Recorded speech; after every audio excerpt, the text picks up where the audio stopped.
నా పేరు ముత్యాలమ్మ. మాది అనంతపురం జిల్లా. మేము ఒక 60 మంది వచ్చినాం మేడం. మాకు అందరికీ బాగా సేఫ్ట్గా ఉంది.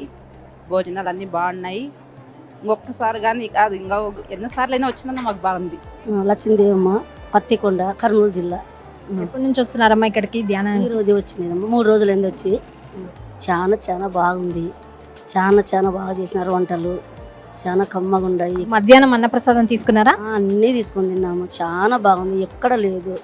బాగా జరుగుతుంది, ప్రశాంతంగా అయిందమ్మా. మా పేరు ఎస్ రాజన్న అని. మేము తొలిసారిగా వచ్చినాము, కానీ ఇంత అద్భుతంగా ఉండడము చూసి మనకు చాలా ఆనందం అవుతుంది. అన్నప్రసాదం ఎలా ఉంది సార్? చాలా బాగుంది. ఇలాంటిది మళ్ళీ జరగాలని, ఇంకా ఎక్కువ మంది రావచ్చి ఇలాంటి అనుభవం పొందాలని కోరుకుంటున్నాను. నా పేరు అంజయ్య. నేను హైదరాబాద్ నుంచి వచ్చాను. ఇక్కడ అన్నదానం కొరకు రావచ్చు అనిపిస్తుంది. మిగతా కార్యక్రమాలు పక్కకు పెట్టినా కూడా ఇక్కడ పెట్టే భోజనాన్ని తింటే ఒక విధమైన వైవిధ్యమైన మార్పు జరుగుద్దని ఒక గొప్ప, వీళ్ళందరినీ చూసేటప్పటికీ ఓహో ఇంత బాగా చక్కగా ఏర్పాటు చేస్తున్నారో. ఇంట్లో ఒక 50 మందికి మనం ఫంక్షన్ చేస్తేనే మనం ఏమి చేయలేం కదా. ఇక్కడ ఇంత బాగా చేస్తుంటే చాలా ఆశ్చర్యం వేస్తుంది. ప్రతి ఒక్కరు ఇక్కడికి వచ్చి ఫస్ట్ భోజనం చేయండి. ఫస్ట్ సాత్విక భోజనం చేస్తే మనసులో విపరీతమైన ఒక చేంజెస్ వస్తుందని నా యొక్క అభిప్రాయం. Thank you. నా పేరు లక్ష్మీదేవి. కడప జిల్లా మాది. రాయలసీమ.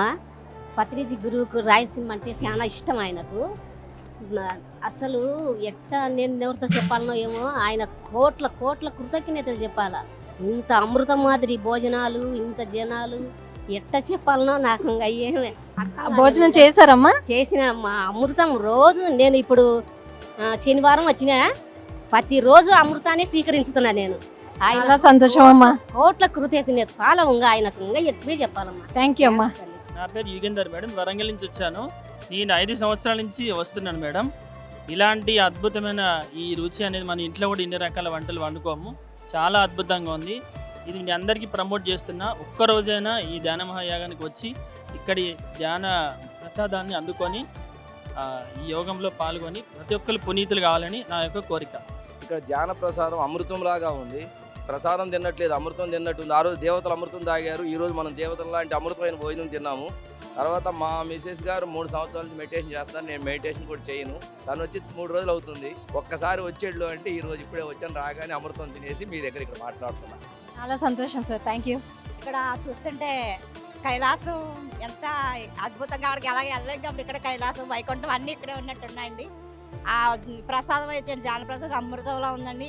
దీని వెనకాల ఇన్ని రకాలు ఉంది, ప్లేట్లో పెట్టు తింటున్నామంటే ఎంతమంది ఎంత హార్డ్ వర్క్ చేస్తే అంత అద్భుతంగా రుచిగా మేము తినగలుగుతున్నామండి. ఇక్కడ ఈ భోజనాలు ఇవి చాలా బాగున్నాయి. అసలు ఇంతమంది వాలంటీర్స్ మనం మనీ ఇచ్చి చేయించాలంటే చాలా కష్టం. ఎవరికి వాళ్ళు ఓన్గా వాళ్ళు ఎవరికి వాళ్ళు స్వచ్ఛందంగా వచ్చి చేస్తున్నారు. నాకు చాలా బాగా నచ్చింది. ఇంతమంది ఉన్నా కూడా ఎక్కడ రష్ అనేది కానీ, అసలు క్రౌడ్ ఇంత ఉన్నా అసలు అందరికీ అన్నీ అందుతున్నాయి, అన్ని ఫెసిలిటీస్ ఉన్నాయి. ఎవరు ఇబ్బంది పడుతున్నాం అనేది ఎవరు లేదు అసలు. ఇక్కడ అన్నప్రసాదం స్వీకరించారా? తీసుకున్నామండి. చాలా ఉందండి, చాలా టేస్టీగా ఉంది. ఈ ప్రదేశంలో ఇక్కడ పత్రిజీ గారు చేసే ఒక మంచి కార్యక్రమం అన్నదాత సుఖీభవ కార్యక్రమంలో నాకు చాలా నచ్చింది. ఈ అన్నదాత సుఖీభవ కార్యక్రమంలో రైతు కష్టపడి పండించిన ప్రతి వడ్ల గింజను కూడా బియ్యంగా మార్చి, ఆ బియ్యాన్ని ఇక్కడ ఒక్క బియ్యం మెతుకు కూడా వృధా కాకుండా ప్రతి ఒక్కరూ లక్షల మంది భోంచేసినా కానీ అక్కడ డ్రమ్ముల్లో ఒక మెతుకు చూస్తామన్నా కనిపించకుండా అమృతాహారంగా అందరూ ఇక్కడ తింటున్నారంటే మాకు చాలా సంతోషంగా ఉంది. వృధా అనేది ఇక్కడ ఎక్కడా కనిపించలేదు. ఈ అన్నదాన కార్యక్రమంలో చాలా నేర్చుకోవాల్సిన విషయాలు కూడా మేము తెలుసుకున్నాము.